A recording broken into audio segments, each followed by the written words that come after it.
Hello everyone, thanks for tuning in to today's video. We're doing GavsWeatherVids Sunday Roundup for today's video. Wow, it's back. Last time I did a Sunday Roundup was in August, can you believe that? Although we did do the New Year's Day Roundup, you know, on New Year's Day, it's kind of like a Sunday Roundup, but on New Year's Day. But anyway, Sunday Roundup is back. We're doing Sunday Roundups every month now until August, and then they will go on the back burner as always in favour of the winter 2023-2024 update. Goodness gracious me. Got like 6 months worth of Sunday roundups to do for you once a month, and this is February, so I shall get on with that for you in a moment. Just to say, that first video today was the 6 a.m. upload. I will also reach the 7th and final spring 2023 update, so please like, share and subscribe on those videos. Thank you so very much everybody for doing that. This is going to be an eclectic mix, looking at things like activity, as you see there, sea surface temperature, anomalies, ENSO, AO, SOI, NAO, MFI, you name it, we're looking at it. So I think we'll crack on and get that done for you. Thank you so much everybody for tuning in. Hope you're having a lovely Sunday afternoon.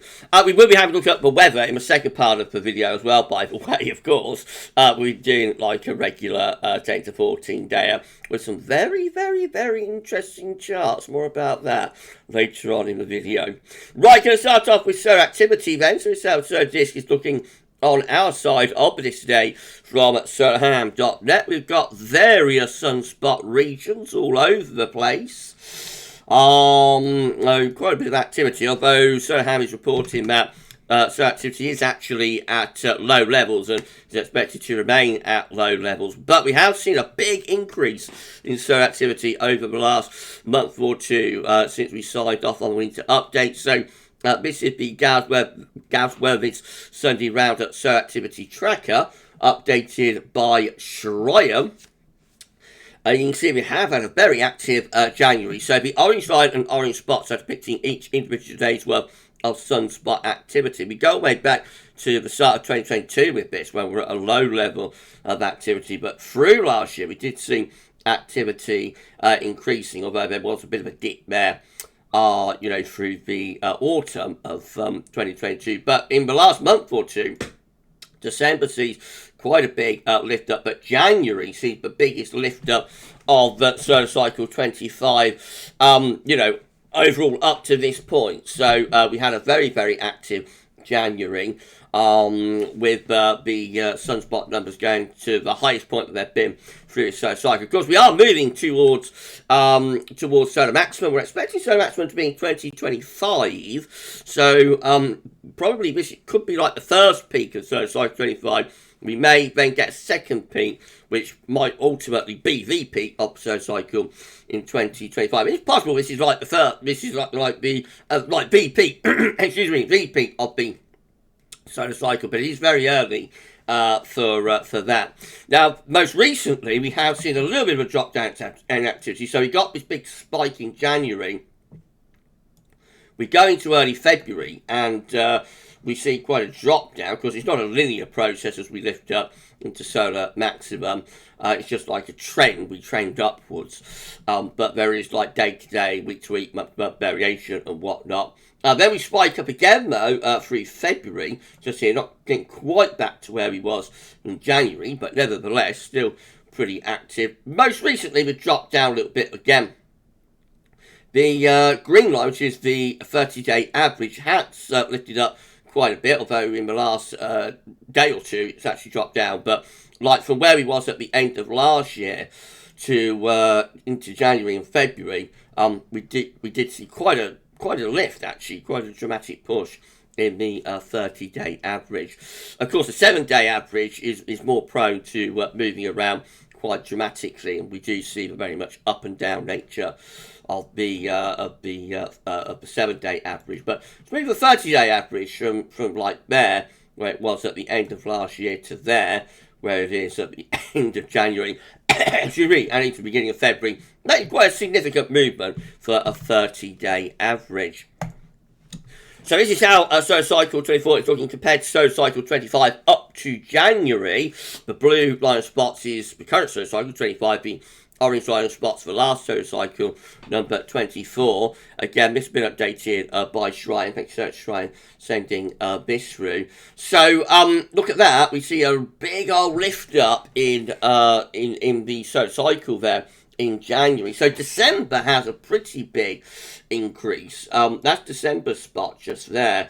But January really lifting things up. And you see we are actually on a par with the maximum of solar cycle 24 there. So solar cycle 24 we get two maximums. One in 2011.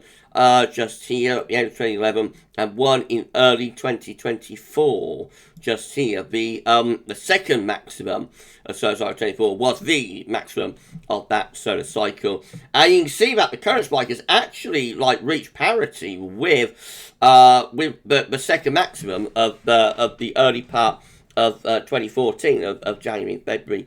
Or February 2014. So that's quite dramatic, that is really quite a significant spike in activity. It makes you wonder where we go from here. Obviously, we probably will, because so early in the solar cycle, so maximum, we probably will see this dropping down again. But maybe we have to start thinking that this solar cycle is more active than we first anticipated. We was expecting that solar cycle 25 would be quite a weak solar cycle, but given how that's ramped up, I am, wondering whether this might be actually quite an active solar cycle now. For solar cycle number 25. I certainly think any sort of thoughts of grand solar minimum is off the table for the time being. There's not much sign of that, I don't think, with so much, sunspot activity. Anyway, that's how we're looking currently with solar cycle 24. Solar cycle 25 compared to solar cycle 24. Thanks very much to Schreier Bruin for the solar tracker and also for the month-by-month sunspot progression chart. Thank you so much, Schreier. Right, this is from Richard. This is from my good friend Richard Trott, showing spotless days and also the current spotless stretch. So for 2023 so far, every day has had sunspots. So therefore, for spotless days, we're at 0%. We're expecting to maintain that throughout the year unless something strange happens. Our comparable year to the last solar cycle is 2012, actually, down here, and that had 0 days without sunspots. So every day in 2012 had sunspots, and we're expecting that to continue for this year as well, and for next year and the years beyond that, until we get to probably around 2026, 2027. Then we should start seeing the spotless days increasing once again. But yeah, last year, 2022, actually had 1 day without sunspots, which was less than 1% of the year. 2021 had 64 days without sunspots, that's 18% of the year.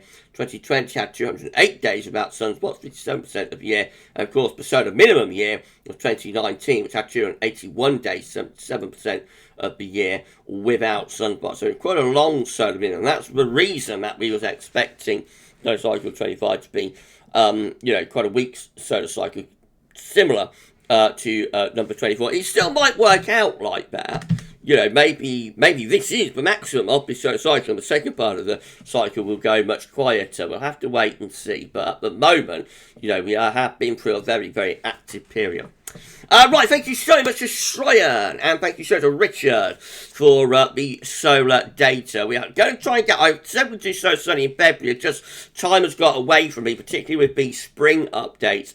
Definitely going to try and get Solar Sunday done in the spring. It might, this is provisional, nothing confirmed, could be Easter Sunday. Solar Sunday on Easter Sunday. So, watch out for that, and if we can get that sorted out, then we'll let you know a little bit closer to the time frame. Right, thank you so much, Richard. Thank you so much, Schreier. Let's move on. We're going to have a look at sea surface temperature anomaly data. So this is how the oceans were looking when we did the New Year's Day roundup. 4 areas of interest, of course. The Ento region just here, northern and northeastern Pacific over there, Indian Ocean through here, and we also got the Atlantic Ocean over there. Let's see how things have changed over the last 6 weeks. That's how things are looking now. So the main point is with ENSO, La Nina is coming to an end. We still have a La Nina signature with these cold and average sea surface temperature anomalies through the central and eastern part of the equatorial Pacific Ocean, but over on the central western part of the equatorial Pacific Ocean, I should say, but over on the eastern side of the equatorial Pacific Ocean, there we see warming taking place, and that warming is bringing an end to this La Nina, very much as you would expect as you go into into the spring. You expect that the ENSO, be it La Nina or El Nino, will start to wind down. This warming could be a sign of El Nino to come.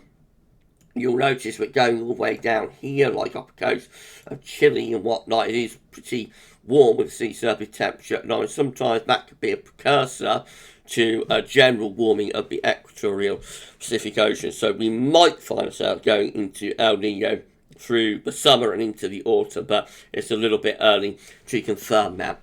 In the northern Pacific Ocean, that's how things looked at the beginning of January. That's how things looking now. We're just gradually starting to warm things up a little bit in this northeastern corner of the Pacific Ocean as the La Nina winds down. So we begin to run out of road with those colder than average sea surface temperatures elsewhere. In the Indian Ocean, looking quite cool over there. So cooling has taken place over in the Indian Ocean. And then in the North Atlantic, we're over here now, of course. Geography over here now. So in the North Atlantic, that's how things looked on New Year's Day. This is how things look. Very little change there. We never managed to pull off a tripole signature for this winter. We just had generally above average sea surface temperature anomalies in the Atlantic, and that's been ongoing for several years and is still there for this winter of 2022-2023. Very little change from New Year's Day to now in the North Atlantic. Southern Oscillation Index, SOI, is an index that's reflecting the atmospheric state in the southern Pacific Ocean. When the SOI is negative, the atmospheric state will be reflective of El Nino. When the SOI is positive, the atmospheric state will be reflective of La Nina. Having a quick look at the SOI. So measuring air pressure between Tahiti and Darwin. So there are two columns for barometric pressure for Tahiti and for Darwin. And then the overall daily contribution is just there. So you can see that it's still generally positive with the SOI. La Nina is winding down, but it isn't finished just yet. So for February, so far, every day has been positive with the SOI pretty much. We start then on the 1st of February at plus 11.77, 4th of February plus 19, for example, 10th of February plus 21.85, and so on, right way up to the latest day, which is the 19th, where we're at plus 4, not as positive, but still within positive territory. So the atmospheric setup is still reflective of La Nina. So for the time being, we're still in La Nina condition, but it is winding down. It is coming to a close. This is a cold and warm episode by Season Page from NCEP, CPC, and NOAA. This is depicting all El Nino, La Nina, and ENSO neutral events on a tri-monthly basis right back to 1950. Red, of course, El Nino, above average. Blue, La Nina, cold and average. You see, it's been a long run of La Nina that we've been in since the winter 2020-2021, really.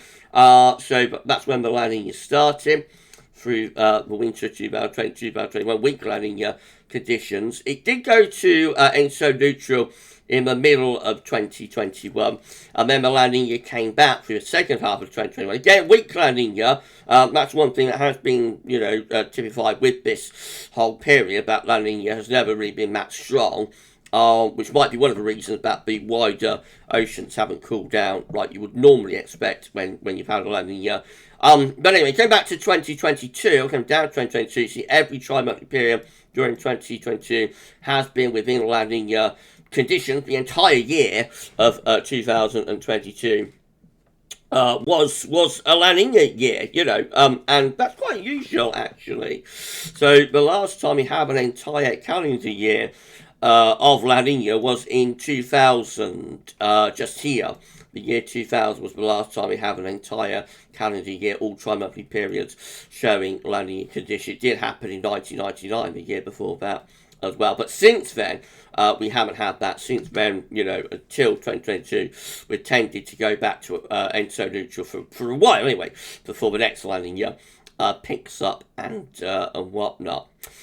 2000, by the way, was the end of that La Nina period. So we have like a triple dip La Nina from 98, 99 through 99, 2000, and then finally through 2000 to 2001, and then that, you know, was the end of that triple dip La Nina, and then we go on to ENSO neutral through the rest of 2001 to 2002. So winter 0102 was an ENSO neutral winter. Before we pick up El Nino in 2002 into 2003, quite a weak El Nino event there. There is a situation sometimes where we reverse from directly from La Nina to El Nino. It happened in 2009, just here. We had a couple of free tri-month periods at ENSO neutral, but there was a quick change after a double dip La Nina from 2007, 2008, and then 2008, 2009. We have a double dip La Nina then. But in 2009, we start off with La Nina, we go to ENSO neutral briefly, and then we're off into El Nino, quite a strong El Nino for the winter of 09-10, which was a Madokai El Nino as well, rather unusually. So that's one example where we go quickly from La Nina to El Nino. And another example of when that happened was quite a way back in 1976, just here, which of course is a very infamous year, the daddy of hot summers. So we start off with a strong La Nina at the beginning of 1976. And then we go quickly into ENSO neutral through the spring, into the summer, and then we move into El Nino in the second half of 1976. So there are a couple of examples where we go directly from Nina to Nino with a brief period of ENSO neutral in the middle. But it's quite rare for that to happen. So the most likely scenario for 2023 is that we will start with La Nina, we will revert to ENSO neutral, we'll keep ENSO neutral going through the year, through to like the end of 2023. Into the beginning of 2024, and then maybe later on in 2024 we go into El Nino. That would be the most likely scenario, but it is possible we could go right quickly from La Nina to El Nino. This is CFSV2 forecast for the ENSO region, 3.4. So again, dates period on the bottom. Temperature numbers on the side. You see that CFS is indicating that we're going to go into an El Nino quite quickly. So we're starting off just with a borderline La Nina. We've come up from the weak La Nina was in through the autumn and winter, back to ENSO neutral. By April, we're firmly within ENSO neutral on the positive side. And by the time we get into the summer, we're going off into an El Nino. But, you know, that's a long way off, and we have got to get through spring predictability barrier. The CFS might be overdoing that prediction that we're going to go into an El Nino, but it is backed up by other model data. So for the time being, it'll just be a case of watch your space. Right, moving on to a QBO, quasi-biennial oscillation. Good piece, isn't it? Good. Right, so moving on to the QBO. We confirm that we're still within the westerly phase of the QBO with this page from NURB. It shows every month's QBO number back to the 1950s. So 2022 starts off with an easterly QBO, of course, very strong easterly QBO in the first half of 2022. That reverts back to westerly though through the summer, and then the westerly QBO increases into winter. The latest number we have for January is at plus 12.50, so quite a strong westerly QBO. Now that's likely to carry on through the rest of the spring. We're getting into the summer, and particularly towards the autumn, that might start heading in towards the next phase of the easterly QBO. This is from NASA, So this is a way of depicting like the QBO state through the atmosphere. You have to think this is like at the top of the atmosphere in the stratosphere at 10 HPA, and just here 30 to 50 HPA is the boundary level of the atmosphere where weather is taking place, that we call the troposphere. So where we've got these blue colours here, the blue and green colours, that's the last easterly QBO phase going from 2021 in 2022, and then this is our current westerly QBO phase, well and truly within the troposphere. So this winter into 2022-2023 has been a solid westerly QBO winter. You'll notice just up here, right at the very top of the atmosphere stratosphere, just signs of the next easterly QBO phase, nowhere near, you know, showing signs of descension or anything like that descending into the troposphere yet, but that would be the beginnings of the next ECQBO, just beginning to appear there at the very top of the atmosphere in the stratosphere. As long as we don't get a failure, we have had a couple of failures of the easterly QBO in the last decade, so as long as we don't get a failure of the ECQBO, we should see that next ECQBO phase descending a little bit like that. Certainly by the time we get in towards the autumn, we should be back into the next phase of the easterly QBO. We look at the QBO primarily for winter forecasting, as westerly QBO increases your chance of a milder winter, and EC QBO just increases your chance of a colder winter. Right, stratosphere next. So the sun stratospheric warming has eased off. Now, this is where the temperature currently is at 10 HPA from the JMA, somewhere around minus 15, something like that. Very significant warming of the stratosphere took place. Sun stratospheric warming over the past week, going a little bit low down to 30 HPA. There you see we peaked at minus 13. I just ticked down ever so slightly, but still significantly above average, which of course is the grey line here. Polar vortex status from Weather is Cool. SPV is currently weaker than the Era 5 average and is forecasted to remain weaker than average. 0 out of 31 members have stronger vortex than average at the last step. The zonal mean zonal wind at 10 HPA 6 degrees north is today at minus 10.4 ms. So again, you know, today the zonal wind remains in reverse. Not a date record today. The date record was actually from 2018 on this day at minus 18.45. But we have had a couple of date records, you know, yesterday and the day before. This is how things are looking in terms of the zonal wind forecast, or where we currently are. First of all, super blue line just here. So, yes, you know, zonal wind remains in reverse, albeit has ticked up slightly from where it was like yesterday, the day before, put in GEFS. You can see that zonal wind is going to try and get back towards positive territory, just struggles into positive territory, and then it looks like going negative again. Actually, when we get to the end of February and into the beginning of March, another reversal of zonal winds is on the way. We can see this from this chart at the University of Berlin. So this is how the forecast from yesterday's ECM-WF, yesterday 12 said ECM-WF looking for day 10, which of course, because this was from last night, that's the 28th of February. So very negative zonal wind again in 10 days' time at 10 HPA in the stratosphere at minus 8.3 ms. Now, we've been waiting to get a reverse of zonal winds at 30 HPA. Remember, the idea with this is that we propagate the warming and, you know, the reversal down from the stratosphere into the troposphere, the boundary level I talked about a moment ago, where weather is taking place. When that happens, we can set up blocking. One of the ways that we look to see whether the reversal and the warming is successfully propagating down to the troposphere is at 30 HPA, which is, you know, at the top of the troposphere, really, at the bottom of the stratosphere. And we can see that for the first time, we have the zonal wind in reverse at 30 HPA there in 10 days' time. Again, this is 28th of February.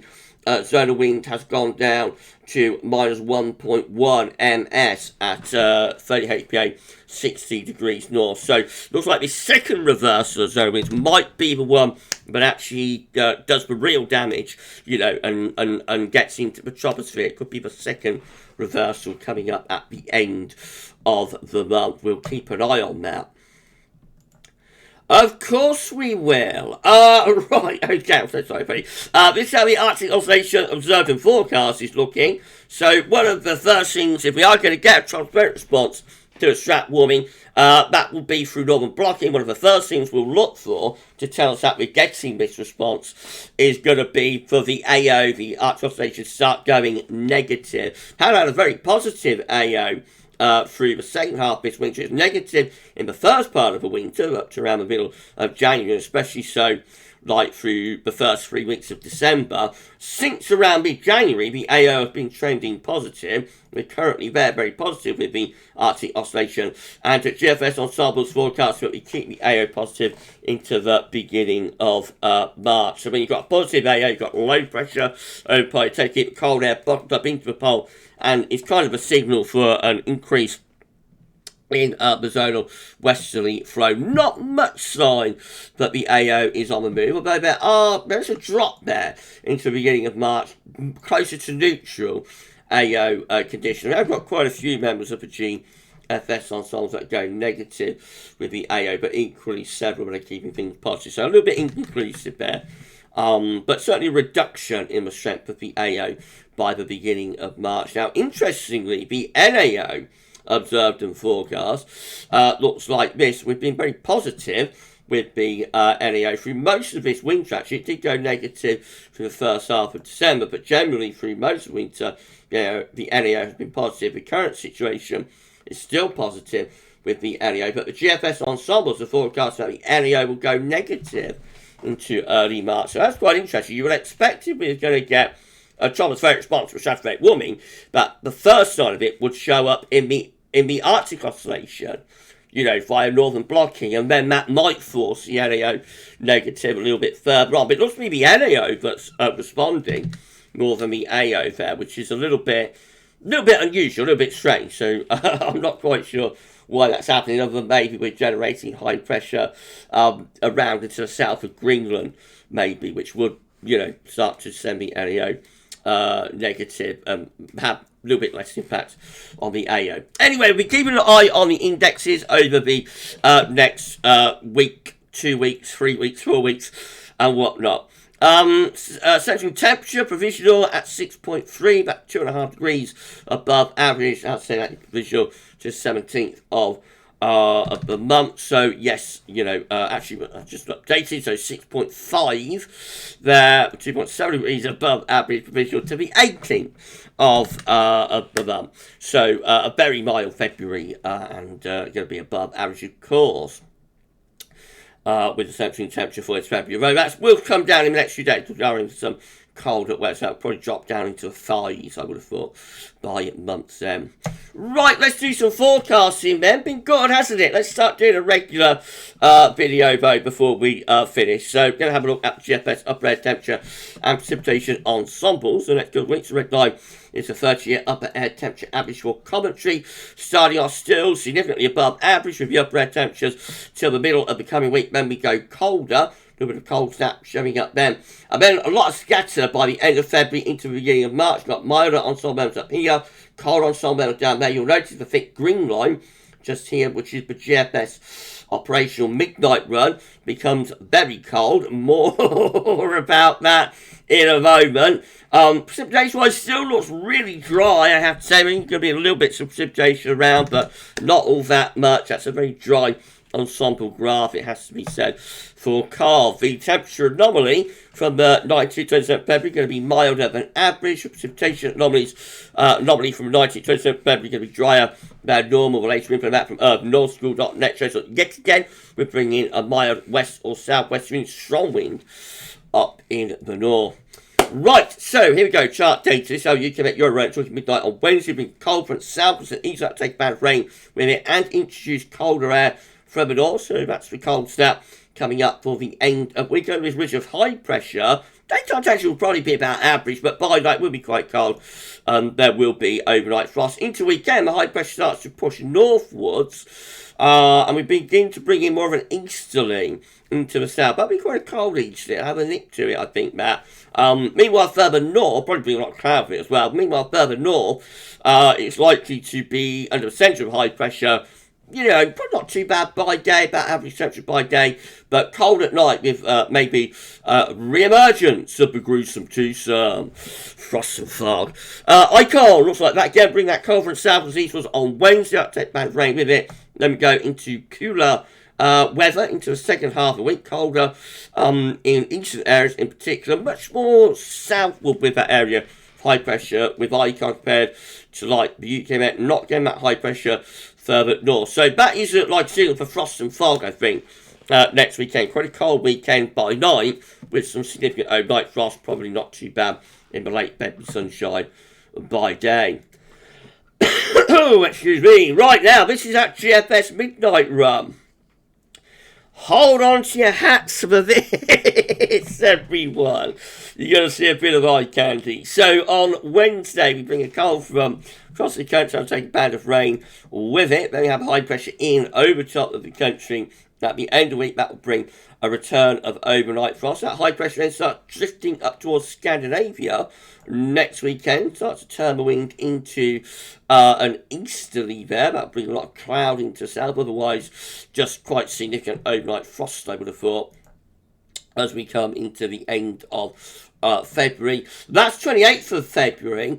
And, you know, got proper easterly going in the south. That will have that bit cold easterly, have a raw feel to it, and that carries on to today, championship, the first day of March today.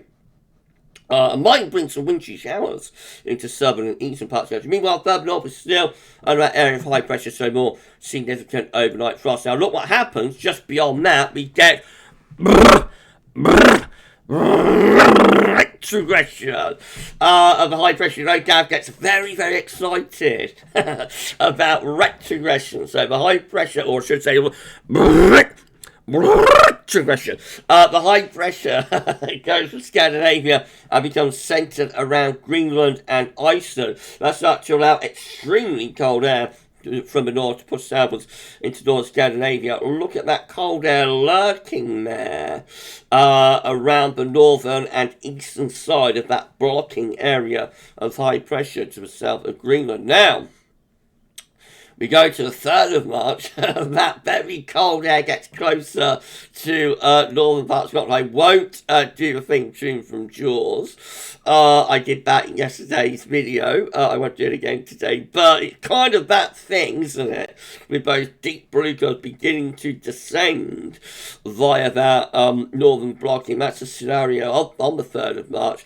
Proper blocking in the North Atlantic going up towards Greenland. We're already in quite a cold northeasterly wind, but much colder air is waiting to the north, and that does get unleashed. It does get unbottled into the first weekend of March. We bring down this bitterly cold air with minus 15 Celsius getting into Scotland. It's very unstable northerly as well. There's little areas of low pressure tossing the flow. That will bring plenty of snow with it. Look at that. That's the 5th of March.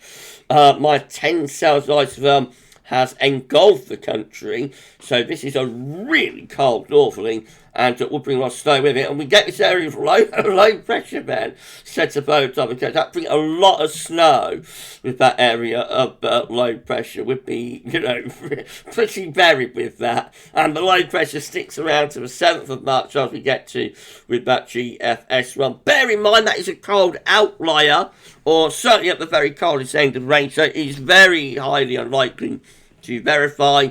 But we could get a toned down version of that at some point through March after this SSW. So we do need to watch this space with that. This is a precipitation forecast from Weather Outlook based on that very cold at the end anyway, GFS Midnight Run. So we start off on Tuesday into Wednesday, bringing that cold front across the country.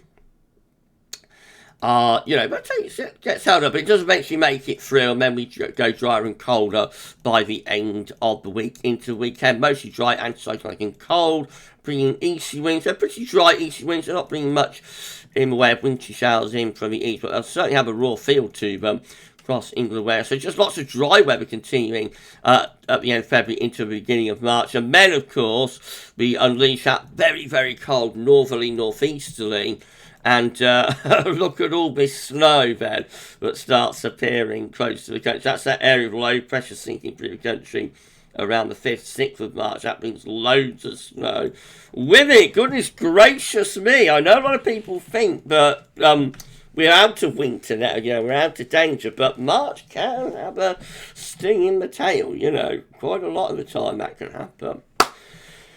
However, as I say, that GFS midnight rate is very unlikely to verify, so don't be overly concerned or alarmed. Right, the GFS 6Z looks like this. Again, cold front coming southwards, eastwards across the country on Wednesday. That will bring rain with it and introduce cold air from the north. We'll go under high pressure at the end of week into weekend. That will bring overnight frost. That high pressure moves up towards Scandinavia. Next weekend, we bring in an easterly wind, which will be quite a cold and raw easterly down in the south. Just generally anti-cyclonic region of high pressure, so by day, but not too bad. In late February sunshine, by night, there will be further hard overnight frost. And then the GFS 6Z again start taking that high pressure northwards, wants to move it up towards Greenland. Takes longer to do it, but eventually by 7th of March, the GFS 6Z is also bringing down some very cold air from the north. That's how the upper air temperatures look much more toned down, of course, compared to the midnight run, much more sensible, I suppose. But still, it eventually does get there to like a really cold northerly. If you've enjoyed this sunny roundup, then please you like, share, subscribe. If you're enjoying it, please you like, share, subscribe. Thanks so much, everybody, for doing that. Around 60, 60 to 55 subscribers will get us to 15.6k. Thank you so much, everybody, for doing that. Right, GL, again, cold front comes southwards and eastwards on Wednesday. That brings a band of rain with it. We go into a cooler, colder northerly at the end of the week. There will be overnight frost with that as well, and that area of high pressure. By the end of the GM, the high is beginning to push back northwards, introducing an easterly wind. That brings some cold air in across the south, maybe some wintry showers in the south and the east. And then the ECM rounds all off with that cold front coming south and eastwards across the country on Wednesday, with cooler, colder Thursday, Friday. Then you start moving the high pressure towards Scandinavia with the ECM as well. Next weekend, introducing this east to northeasterly wind. That could again bring wintry showers into southern and eastern parts of the country. There will be overnight frost with that as well next weekend. Proper Scandinavian high and easterly wind on day 9, 28th of February. Again, that could bring some wintry showers into southern and eastern parts of the country. Just begin to lose that easterly a little bit by the 1st of March. No sign up to then that the high pressure is on the move to Greenland. Of course, it's generally a couple of days further on though. But the GFS output is trying to get that high pressure into retrograde, or should I say retrograde. This is a precipitation type forecast based on that ECM run from Meteo.com. So here comes the cold front through the middle part of the week. That introduces cooler air then from the north, shower turning wintry in the north and east. A lot of dry weather though at the end of the week and into the weekend. We're bringing in those easterly winds there. Maybe bring a few wintry showers with them. So that's midday on the 28th of March, last day, 28th of February, I should say, last day of the month. So there's some snow there in the south and southeast being brought in by those easterly winds. That's quite interesting.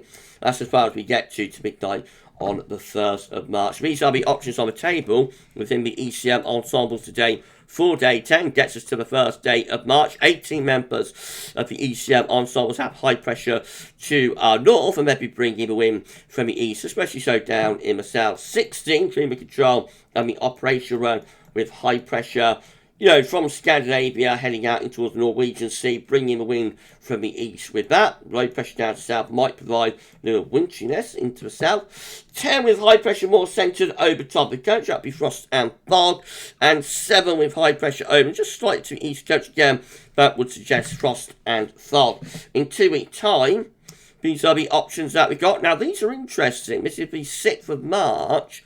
26 members of the ECM ensemble then have retrogressed high pressure into the North Atlantic and to Greenland, with a trough of low pressure through the north and the east of the country. Winds are in from the north to northeast with that. That is quite close to what the GFS is doing. Maybe not in the severity of the upper air temperatures, but in terms of the synoptic scenario, that is quite close, actually, to what the GFS is doing. So there is a bit of support in here for the GFS to retrograde the high pressure from Scandinavia to Greenland and potentially open the door to a north or northeasterly wind. And then 25 just here has got high pressure in the North Atlantic up towards Greenland. Don't have the trough to our south and east. That would just be generally quite cold winds coming in from like an easterly direction, but it's not as wintry potentially as that option.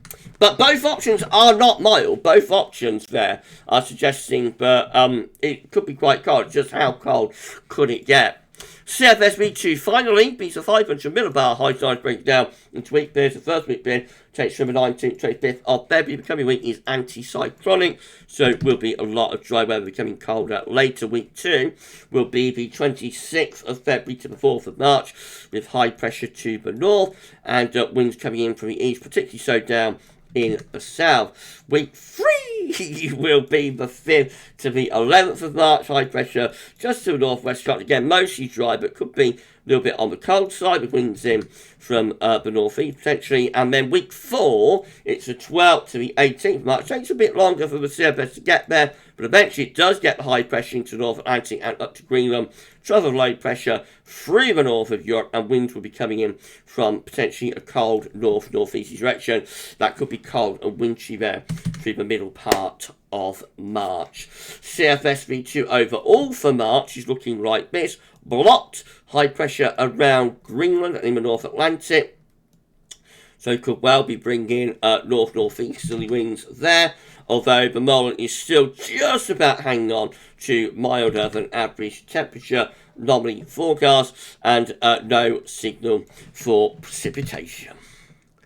And that, ladies and gentlemen, is the first sunny roundup of the year. February 2023 sunny roundup is complete. I hope you enjoyed it. Thank you so much, everybody. It's been a long video, 40 minutes. Goodness gracious me. Wow. Hope you enjoyed it, everybody. We'll do another Sunday roundup for you, of course, in March. Right, that's it for today's videos then. Just coming up tomorrow, we're going to have the 6 a.m. upload. There'll be a 10 to 14 day for you as well tomorrow. And if all of that wasn't up, we'll be live streaming Ensemble's Watch at 8 p.m.